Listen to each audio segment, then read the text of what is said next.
Assalamualaikum Warahmatullahi wabarakatuh.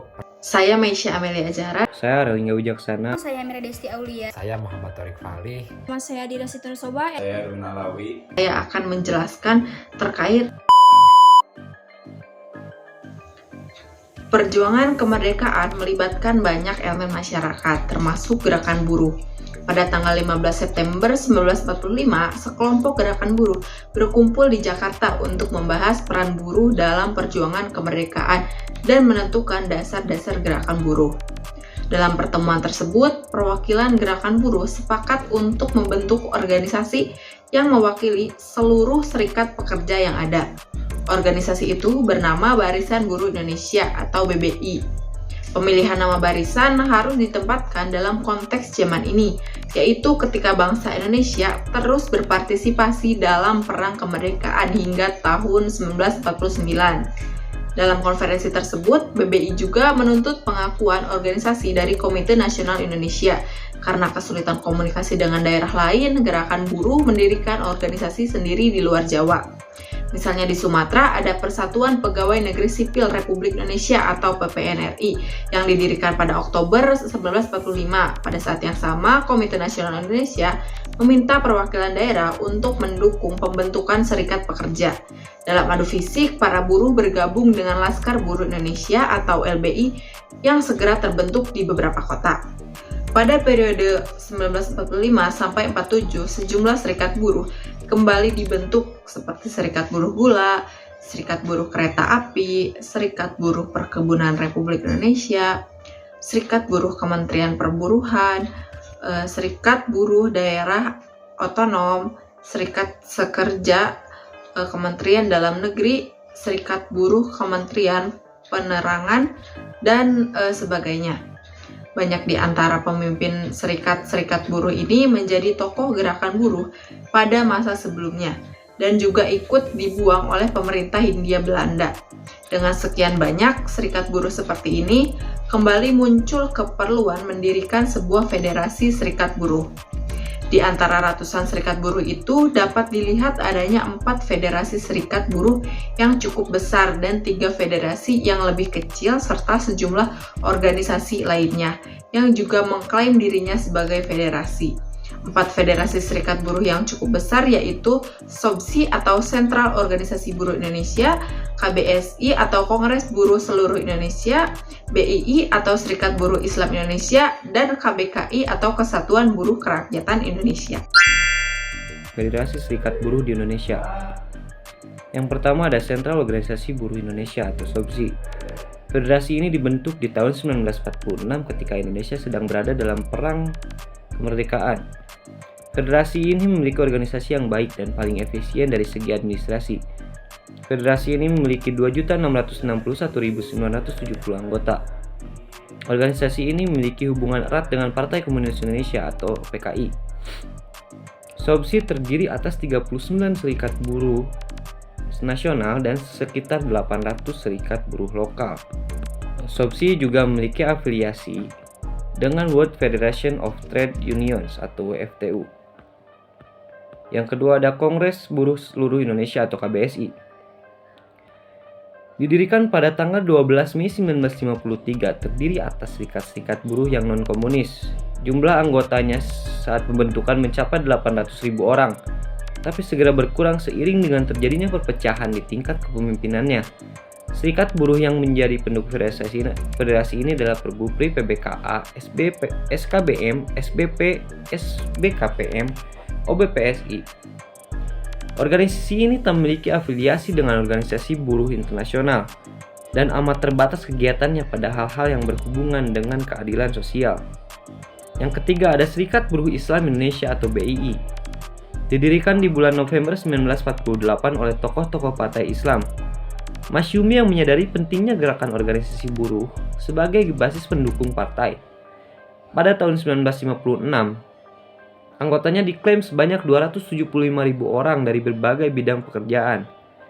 Pimpinan SBI ini dipegang oleh Yusuf Wibisono, anggota Presidium Masyumi dan pernah menjadi Menteri Keuangan.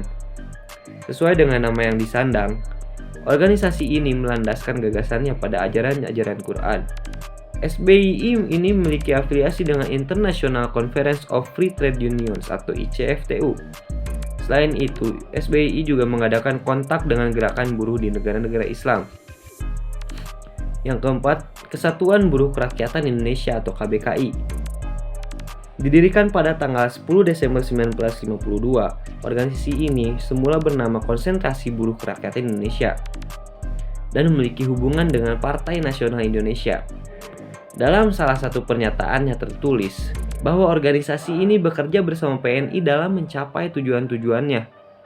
Azas yang melandasi organisasi ini adalah Marhaenisme atau ajaran Soekarno. Pada tahun 1955, organisasi ini mengklaim memiliki anggota sebanyak 95.000 orang. KBKI ini juga adalah anggota PNI dan keberhasilan KBKI dalam menggalang kekuatan di tahun 1958 ditaksir jumlah anggotanya lebih dari 1,5 juta orang tidak dapat dilepaskan dari keberhasilan PNI. Walaupun berhubungan dengan gerakan buruh di luar negeri dan turut berpartisipasi dalam aktivitas internasional, KBKI tetap memilih tidak bergabung dengan organisasi internasional manapun. Konsep dan strategi gerakan buruh dalam memperjuangkan hak-haknya. Gerakan buruh di Indonesia mengacu pada upaya dan aktivitas yang dilakukan oleh pekerja ataupun serikat pekerja untuk memperjuangkan hak-hak buruh, meningkatkan kondisi kerja, serta memperbaiki kesejahteraan pekerja secara keseluruhan. Konsep gerakan buruh di Indonesia ini merujuk pada pandangan, prinsip, dan tujuan yang menjadi pijakan gerakan pekerja ataupun serikat pekerja dalam memperjuangkan hak-hak buruh dan meningkatkan kondisi kerja. Gerakan buruh menghadapi situasi yang cukup kompleks.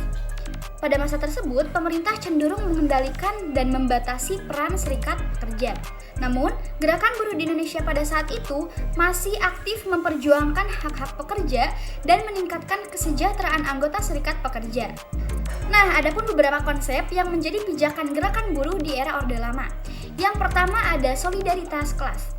Gerakan buruh pada masa Orde Lama memandang kelas pekerja sebagai kelompok yang harus bersatu dan berjuang bersama untuk memperjuangkan hak-hak mereka. Karena dianggap penting dalam menghadapi pihak penguasa ataupun pemerintah yang dianggap mendiskriminasi atau mengeksploitasi para pekerja. Yang kedua ada tuntutan hak-hak buruh. Gerakan buruh pada era Orde Lama mendorong peningkatan hak-hak buruh termasuk upah yang adil, jaminan sosial, perlindungan kerja, dan keadilan ketenaga kerjaan. Tuntutan ini diarahkan kepada pemerintah dan pihak penguasa untuk memenuhi hak-hak pekerja sesuai dengan standar internasional. Yang ketiga ada pergolakan dan mogok kerja. Gerakan buruh sering menggunakan aksi mogok kerja atau tindakan kolektif lainnya seperti unjuk rasa ataupun demonstrasi sebagai strategi untuk menekan pihak pengusaha atau pemerintah agar memenuhi tuntutan mereka. Yang keempat ada perjuangan kelompok spesifik. Selain yang tadi disebutkan, gerakan buruh juga mengupayakan perjuangan kelompok spesifik seperti perempuan pekerja, buruh migran, atau pekerja sektor informal. Hal ini bertujuan untuk memperbaiki kondisi khusus yang dialami oleh kelompok tersebut dan memastikan perlindungan mereka. Selanjutnya yang kelima yaitu penguatan serikat pekerja. Gerakan buruh di era Orde Lama juga berupaya memperkuat serikat pekerja sebagai wadah perjuangan dan perlindungan hak-hak pekerja. Kemudian yang keenam ada tindakan kolektif. Gerakan buruh menggunakan tindakan kolektif seperti mogok kerja, unjuk rasa, kampanye, dan demonstrasi sebagai strategi untuk menekan pihak pengusaha atau pemerintah agar memenuhi tuntutan dan memperjuangkan hak-hak buruh. Dan yang terakhir yaitu ketujuh ada advokasi dan pengaruh politik. Gerakan buruh juga melibatkan advokasi politik dan pengaruh politik untuk mendorong perubahan kebijakan yang progresif terkait hak-hak buruh dan kepentingan pekerja. Nah, di masa Orde Lama ini, buruh menginginkan kesejahteraan untuk meningkatkan kualitas hidup mereka dan membuat mereka merasa dihargai dan juga diadili dalam hubungan kerja, serta memperoleh perlindungan sosial yang memadai. Bagaimana sejarah keterlibatan buruh terhadap perpolitikan di Indonesia pada masa era Orde Lama? Seperti yang kita ketahui bahwasanya pada masa Orde Lama di Indonesia yang berlangsung pada tahun 1945 sampai dengan tahun 1965, buruh memainkan peran penting dalam politik dan juga gerakan sosial di negara Indonesia. Selanjutnya saya akan menjelaskan atau memberi sedikit gambaran umum tentang sejarah keterlibatan buruh serta pengaruhnya terhadap politik di Indonesia pada masa era Orde Lama. Yang pertama, munculnya gerakan buruh pada awal kemerdekaan Indonesia. Terdapat perubahan sosial dan juga ekonomi yang signifikan. Meningkatnya industri dan juga urbanisasi membawa munculnya kelas pekerja yang besar di perkotaan. Pada tahun 1945 terbentuk Serikat Buruh Seluruh Indonesia atau yang sering kita kenal dengan singkatan SBSI. SBSI sendiri menjadi suatu organisasi ataupun serikat buruh pertama di Indonesia. SBSI memainkan peran penting dalam memperjuangkan hak-hak buruh dan juga kondisi kerja yang layak. Lalu selanjutnya ada keterlibatan dalam politik pada masa era Orde Lama. Buruh aktif terlibat dalam politik melalui berbagai organisasi maupun serikat buruh. Mereka membentuk serikat-serikat buruh dan memperjuangkan hak-hak pekerja melalui aksi mogok, demonstrasi, dan juga negosiasi dengan pemerintah maupun dengan korporat-korporat, dalam hal ini pengusaha. Buruh juga berperan penting dalam perjuangan politik nasional, terutama dalam mendukung Partai Komunis Indonesia ataupun PKI, dan juga Partai Buruh, dalam hal ini Partai Buruh yang berafiliasi dengan Partai Sosialis Indonesia yang dipimpin oleh Sultan Syahrir. Lalu ada peran PKI, melanjutkan di poin yang sebelumnya, peran PKI dan juga peran Partai Buruh, dalam hal ini Partai Sosialis, merupakan partai politik yang memiliki dukungan kuat dari buruh pada masa era Orde Lama pada saat itu. PKI sendiri merupakan partai komunis terbesar di dunia, terlepas dari keberadaan Uni Soviet dan juga Republik Rakyat Tiongkok ataupun China, dan memiliki kekuatan politik yang signifikan. PKI sendiri aktif dalam membentuk serikat-serikat buruh dan mengadvokasikan kepentingan pekerja. Partai Buruh yang merupakan suatu partai sosialis juga memiliki pengaruh dalam gerakan buruh dan juga mendukung hak-hak buruh. Yang keempat yaitu Partai Buruh atau disebut dengan Parbun. Parbun didirikan pada tahun 1958 dan merupakan partai politik yang berbasis pekerja. Parbun juga memiliki dukungan dari serikat-serikat buruh yang independen dan lebih moderat dalam pendekatannya. Parbun juga berusaha memperjuangkan hak-hak pekerja melalui jalur politik dan negosiasi dengan pemerintah. Partai ini berpartisipasi dalam pemilihan umum dan untuk mencoba mempengaruhi kebijakan melalui perwakilan mereka di parlemen. Mereka lebih mengedepankan pendekatan politik formal dan terbatas dari memperjuangkan hak-hak pekerja. Yang kelima yaitu pembentukan Serikat Buruh Pancasila atau disebut dengan SBP yang didirikan pada tahun 1962.